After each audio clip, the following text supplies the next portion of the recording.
云林县自从去年开始引进公共脚踏车，为着要让愈侪民众甲游客会当方便四界去行搭，云林县府按算6月进前，要伫咧景点甲公园一寡所在设置120个站，导入1000台车，结合当地文化节等等的活动来带动观光经济。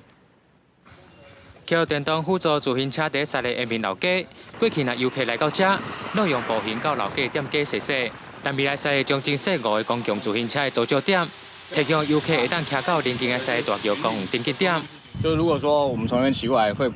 便捷很多，会很快啊，对啊。是从我们斗六虎尾还有我们斗南跟西螺这个4个乡镇先处理哈。文管府交通局表示，原来有去年引进公共自行车到达来市，每个月租借超过3700架，而且佫新增加服务据点。 现在佫要新增加斗南和西里2个乡镇的景点和公园等场域，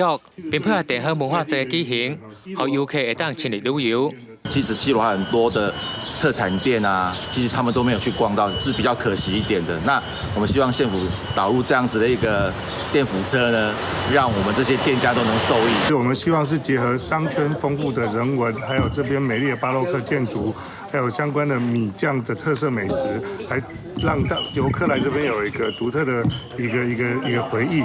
老街环农促进会表示，未来在西里将会增设5个公共自行车的租借点，就会当串联邻近的各个景点，带动当地观光特产经济。至于交通局就表示，6月底前将在斗六虎尾、斗南和西里设置120个站点，导入1000台公共自行车，让民众和游客方便使用。记者从云林报道。